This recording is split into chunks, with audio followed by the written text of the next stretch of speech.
Moje ime je Gregor Pribac in sem direktor podjetja Lipro d.o.o. Lipro d.o.o. je družinsko podjetje, ustanovljeno leta 1998. Naš program produktov zajema predvsem tri večje skupine.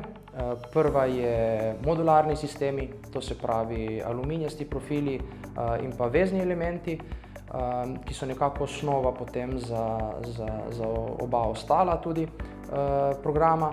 Drugi so transporterji, to se pravi, ko gre za zelo enostavno prevoz določenega tovora iz točke A na točko B. In pa tretji, naš največji oziroma najboljši produkt, transportni sistemi, to se pravi paletne linije, ki so eden izmed ključnih komponent v avtomatizaciji proizvodnje, ko gre skozi nek tovor oziroma produkt skozi več različnih delovnih mest, postaj, robotnih celic in podobno. Z podjetjem Audax sodelujemo že kar nekaj let in to uspešno. Trenutno uporabljamo Creo in pa ravnokar se na polno ukvarjamo z implementacijo programa Windchill, ki ga želimo vpeljati v naše procese, predvsem zaradi izboljšanja neke sledljivosti projektov in pa enostavno zaradi lažje interne komunikacije in pretoka le-teh.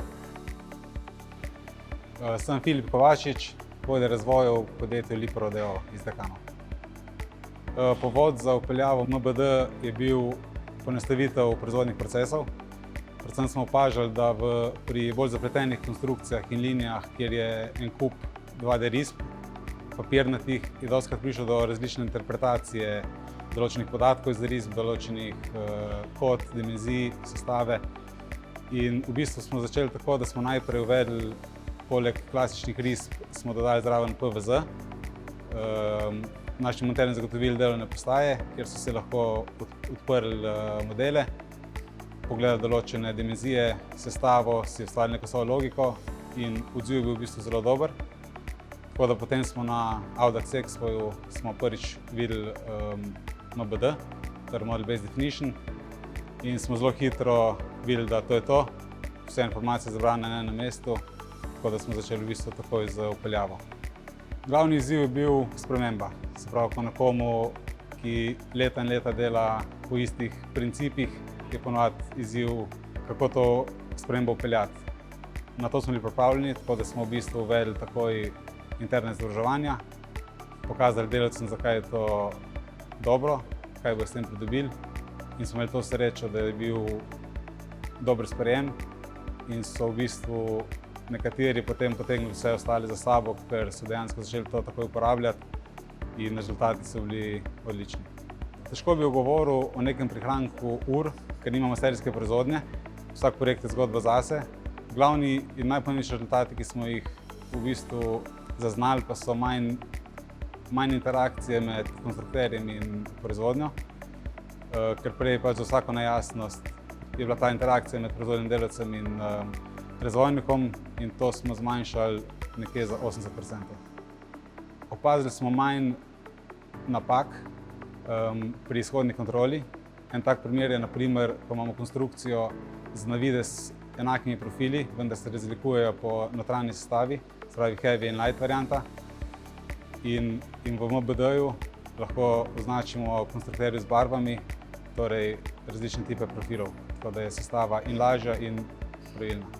Glavna skrb pri uvedbi MBD-ja je bila predvsem, kako vpeljati v to starejše zaposlene. V proizvodnji imamo sicer večinoma mlade, nekaj pa tudi že starejših pred pokojem. In moram reči, da v bistvu so videli, koliko jim to pomaga in so zelo hitro usvojili, se obračali na mlajše, da so jim pomagali in zdaj tudi že sami pregledujejo modele. Naša vizija je predvsem postati najboljša možna izbira za kupce v avtomatizaciji proizvodnje, ki želijo inovativne, kakovostne in pa okolju prijazne produkte oziroma rešitve. In to nekako želimo vse skupaj doseči z digitalizacijo naših procesov, z nekim trajnostnim razvojem in pa partnerskim povezovanjem.